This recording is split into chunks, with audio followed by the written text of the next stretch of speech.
Зөвхөн байна. Засгийн газар тодруулбал уул уурхай яам зөвхөн энэ хуулийн төсөл зориулж хэвлэлийн хурал хүртэл хийж байгаа нь энэ хууль ямар чухал байгааг илтгэнэ. Гэсэн ч сөрөг хүчин хийгээд бие даагчид хуулийн төслийг Монголын талд ашиггүй гэж харж байна. Хуулийн төсөл тусгагдсан хөнгөлөлтүүд нь зөвхөн оюутлогын ордоосл гэхэд олборлох нийт алтны 50 тонныг нь тавьж тухаар байна гэж төслийг эсэргүүцэгчид тооцоо гаргажээ. Байгалийн баялагийг үйлдвэрлэгч улс ганц манай улсад болчих гээд байх шиг ана гэсэн тохуурхал газар авч байна. Энэ нь алт үйлдвэрлэгчдийн холбоотой шууд холбоотой. Учир нь дэлхийн хаанч хинч алтыг үйлдвэрлэж чадахгүй хахад манай улсад л алтыг үйлдвэрлээд үйлдвэрлэгчд нь бүр холбоотой болчиход байгаа юм а. Тэр холбоо нь уул уурхай яамтай хамтран ажиллах санамжиж үзэглэж байгааг дэлхийн бусад орны хэвлэл мэдээлэл хэрэгслүүд гайхан шоолж байна. Харин яагаад гинт алт үйлдвэрлэгчтэй болов гэд хөвөл үүний цаана маш том ашиг сонирхол байна гэж зарим хууль тогтоогчид хэлж байна. Алт үйлдвэрлэгчдийн холбооны тэргүүн нь алтан орнод Монголын хувь эзэмшигч ган болт. Түүнийг худалдаа аж үйлдвэрийн хүүхэнддэг Дэмбэрлийн дүү гэдгийг монголчууд нийтээр мэднэ. Павершокийн мэдлээс алтан орнод Монгол компани гарангууд тэрээр Монголын төрөөр үйл ажиллагаагаа шууд нээлгэж олборлолтоо эхлүүлсэн нөлөөтэй нэг юм гэж ярих хэлэх хүн улс төрийн тоогонд цөөнгөө. Тиймээс алт үйлдвэрлэгч ус олборлогч түнд ашиг сонирхол байна гэж харж болно. Түүний өөр нэг хамтран хувь эзэмшигч нь алтан орнод Монголын төлөөлөл удирдах зөвлөлийн дарга Редентогийн Зэсийн группийн ерөнхийлөгч ноён болт. Түүний ашигж байгаа хоёр албан тушаал нь мөн л ашиг сонирхлын зөрчилтөөг нэлтгэж байна. Энэ мэд ашиг сонирхолтой нөхөд төр засагта хид сүжирсний харгаагаар монголчууд эрхчлөөдөд эцэг өвгдийнхөө үлдээж өгсөн орд газраас хүртэх ашигын тал хувийг тавиад туах гэж байна гэж зарим гишүүд байр суурь илэрхийллээ. Том орд баялагийг өөртөө ашигтай хэлбэрт оруулахын тулд энэ гадны томоохон хөрөнгө оруулагчид бол нийгмийн тархиугаа үйл ажиллагаа явуулдаг юм л. Өмнө дэлхийн өсөлтөж байгууллага байгуулад манай бүр нэр хүнд бүхий хүнээр өдөрдуулаад ингээд нөлөө бүхий улсуудаар баахан одоо оюут толгойг ашигтай гэдэг юм яриулсан. Яг тэрнтэй ижилхэн зүйл болох гээд байгаа байхгүй юу? Энэ алтны хөнгөлт гэдэг чинь өөрөө дүнгээрээ яг нийт алтанд аваад үзэх юм бол асар их хэмжээний мөнгө яригдаж байгаа. Би зөвхөн оюут толгойгоор 5 хүн жишээ хэллээ шүү дээ.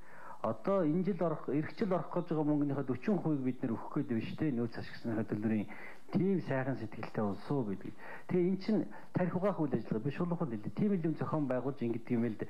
Нэг талаас ингээд нийгмийг төрөлдүүлэх, нөгөө талаас бидэнд ингээд шахалт үзүүлэх гэдэг ийм л одоо үйл ажиллагааг бол энэ гадны байгууллагууд хамтран зохион байгуулдаг.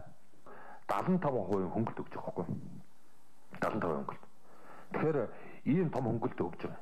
Огцон болгож байгаа татварыг огцон болгож байгаа. 10%-ыг 2.5. Оюут толгойдор бол өсөн нэмэгдэх оройлт үйлчлдэг. Тийм учраас оюутлогоо дээр бол 5% байгааг 2.5 болгоё гэж. 5 болгоё гэж. Оюутлогын гэрээнд юу гэж байдг вэ гэхээр Монгол улсын эрх зүйн сайжирсан нөхцөлийг авна гэж. Нэгэсний 2.5% болгоцохоор оюутлого аваад хэрэглэж болно. Хэрвээ 5-ыг 6 юм уу 7 болвол оюутлого хэрэглэхгүй. Хууль нь хамт байгуулсан манай улстай байгуулсан гэрээний. Тэгэхээр оюутлогоо дээр бол 2.5 болчихно. За манай засгийн газар юу гэж тайлбарлаад байгаа гэхээр энэ хууль бол 5 жилийн хугацаатай гарч байгаа учраас 5 жилийн дараагаар буцаага 5% тавина гэж. Тэгэхээр гэрээндээ өөрчлөлт оруулаг байж эргүүлээд 2.5 болгочоод 5 жилийн дараа эргүүлээд 5 болгоход 2.5-аар үлдчих واخгүй. 2.9 эрх зүйн энэ хууль гэрээнд тийм юм. Нийлд одоо эдгээр хуулийг оруулж ирж байгаа шалтгаанууд засгийн газар алтаа тушаахгүй байна. Асар их алт тулгаагаар гарч ийн. Ингээд бууруулчихаар хүмүүс алтаа тушаана гэдэг байхгүй. Нэгдүгээрт ийм баталгаа байхгүй. Хоёрдугаарт хилээр гарч байгаа хууль бус алтаа хянж чадахгүй. Харин хууль бус үйл ажиллагааг өөгшүүлж хуулиа өөрчилдөг ийм байж логикийн хувьд бол яаж таарахгүй байгаамаа. Зөв нь бол алтаа тушаа хулгаагаар хил гаргахаа болгоод харин хил дээр багш тоног төхөөрөм сайжруулах тийм асуудал бол байж болно. Хулгай илчлэх хин нэгний ашиг сонирхлыг давуу оруулж байхгүй тулд улсын их хурл өөрөө уул уурхаан дэд хороотой олсон. Гэсэн ч уг хорооны бүтэц бүрэлдэхүүнийг баталж өгөөгүй учраас эрдэс баялаг уул уурхаатай холбоотой бүх хууль хин нэгний ашиг сонирхол нийцэх гээд байна гэсэн хатуухан шүүмжлэл үргэлжилсээр байна. Алтны хуулийн хаалттай хилцүүлгээс ардчилсан нам засварлага авсан.